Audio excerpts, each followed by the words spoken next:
vous avez publié un livre qui s'appelle Indignez-vous, qui a été également édité en Espagne sous le titre Indignados. Et vous savez que depuis quelques semaines, des gens se sont rassemblés sur les différentes places d'Espagne, à Barcelone, à Madrid et un peu partout, en se dénominant Los Indignados. Je ne sais pas si vous êtes au courant, mais sur la Plaça Catalunya, en particulier à Barcelone, la place a été divisée en trois parties. Une partie a été nommée Plaça Islandia, une autre Plaça Tahrir en référence à l'Égypte, et la troisième, c'est la place de la Palestine. Un des points que vous abordez dans votre livre, un des sujets de votre indignation aujourd'hui, c'est la situation de la Palestine.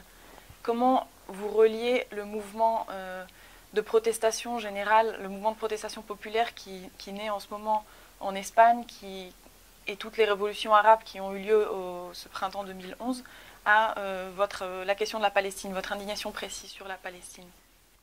Je suis évidemment très touché et très heureux que ce petit livre soit tombé à un moment crucial, à un moment où, dans beaucoup de pays, et notamment en Espagne, on se posait des questions sur le fonctionnement de la démocratie et sur les évolutions de certaines régions du monde, parmi lesquelles, naturellement, l'Afrique du Nord, le printemps arabe, comme on dit, mais aussi la Palestine et l'impossibilité où on se trouve malheureusement d'avoir une véritable solution au problème du peuple palestinien. Alors naturellement, mon petit livre « Indignez-vous » tourne autour d'un mot important pour moi, le mot « dignité ». Et c'est parce que la dignité est bafouée ici ou là, la dignité du peuple n'est pas prise en compte par ces tyrans comme Ben Ali en Tunisie, comme Moubarak en Égypte, comme Bachar el-Assad en Syrie, qu'il est normal et bon de s'indigner pour rester fidèle à des valeurs très fortes, des valeurs de paix dans le monde, mais aussi des valeurs de satisfaction des besoins fondamentaux des sociétés. Les besoins fondamentaux des Palestiniens sont maintenant bafoués depuis 60 ans au moins. Donc, mon indignation, et je l'ai manifestée dans ce petit livre, porte en particulier sur la situation de la Palestine. Nous avons essayé à quelques-uns, avec des appuis précieux venus de toutes les régions d'Europe, de Belgique, d'Espagne, d'Irlande et d'ailleurs, de monter un tribunal Russell. Qu'est-ce que c'est que ça? C'est le souvenir du grand humaniste britannique Bertrand Russell, qui avait donné déjà lieu à une formation juridique qui devait montrer les violations que subissait le peuple vietnamien du fait de la guerre américaine. À l'époque, il y a plus de 30 ans maintenant, ce tribunal avait réussi à mobiliser l'opinion publique. Et on peut dire qu'il a eu un certain effet sur la solution finalement du problème vietnamien. Pouvons-nous espérer que la solution du problème palestinien, qui nous tient très à cœur, sera un tout petit peu stimulée au moins, et nous pouvons en parler, par les différentes sessions du tribunal Russell sur la Palestine.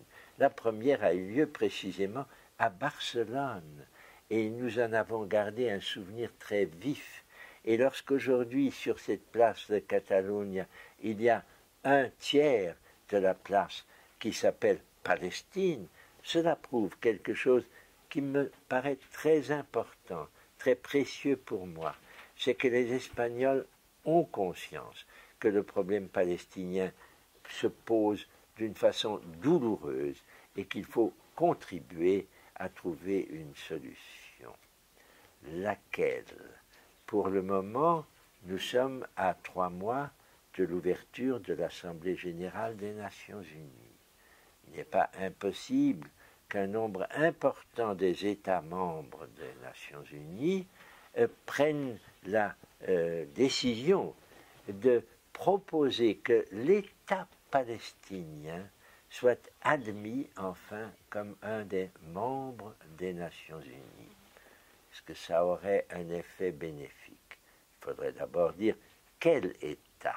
Ce serait l'État défini par les frontières de 1967, avec Jérusalem pour capitale pour les uns et pour les autres, et avec quelque chose pour aider les réfugiés à avoir un avenir qui est complètement bouché pour eux depuis maintenant 40 ans.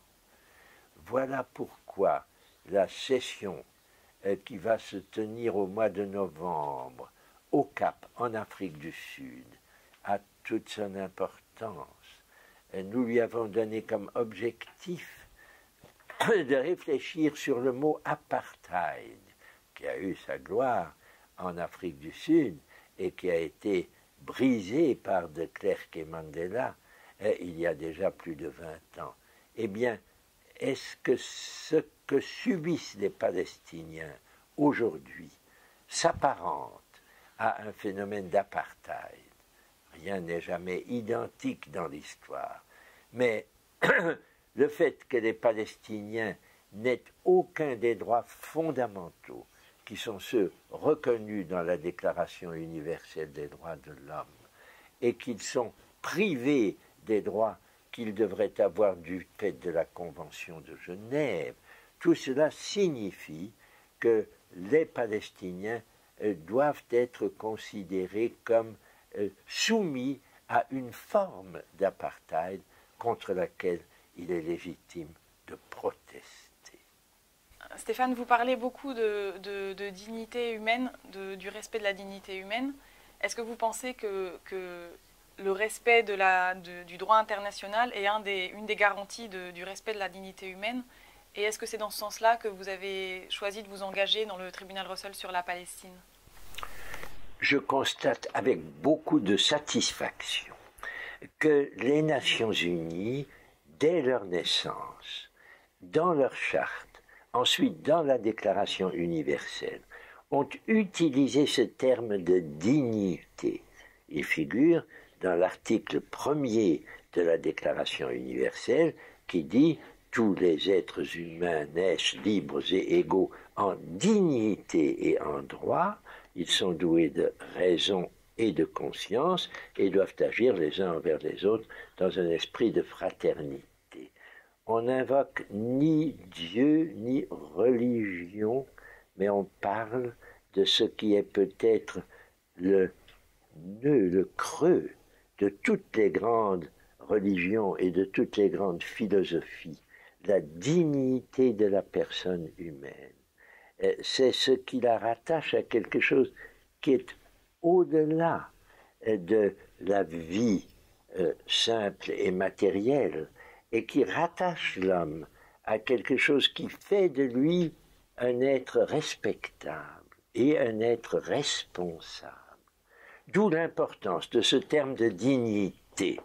Et comme il a été repris à l'envers dans mon petit livre « Indignez-vous », il doit nous rendre attentifs aux risques que nous courons lorsque, ici ou là, en Palestine ou en Afrique du Nord, mais aussi en Espagne ou en France, on sent que certaines valeurs qui sont relatives à la dignité de la personne humaine ne sont pas respectées.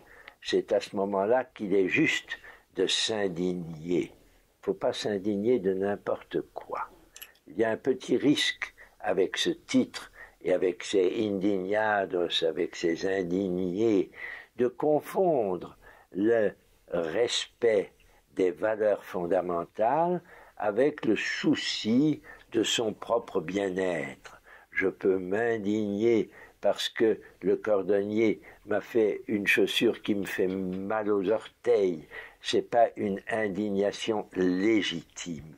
Mais lorsque certaines valeurs qui fondent la dignité de la personne humaine ne sont pas respectées, sont violées, sont quelquefois violées systématiquement, comme c'est le cas entre l'armée israélienne et la bande de Gaza, par exemple, avec l'opération Plomb durci, il y a 2 ans maintenant, eh bien, alors il est légitime de s'indigner. Les 2 premières sessions du tribunal Russell sur la Palestine ont porté à la fois, donc à Barcelone, sur la responsabilité des États membres de l'Union européenne par rapport à leur complicité active ou passive sur l'impunité dont jouit l'État d'Israël, et la deuxième, donc la session de Londres, a porté sur la responsabilité des multinationales.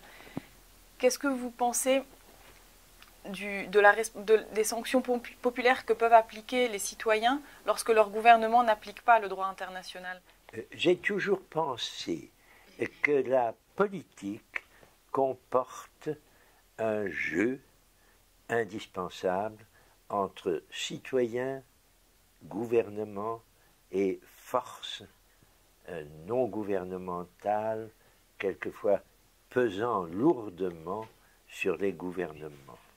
Dans le monde d'aujourd'hui, les forces les plus redoutables sont les forces de l'économie et de la finance. Ces forces emprisonnent souvent les gouvernements. Pour que les gouvernements puissent se défendre utilement contre ces forces, il faut qu'ils soient soutenus par leurs citoyens.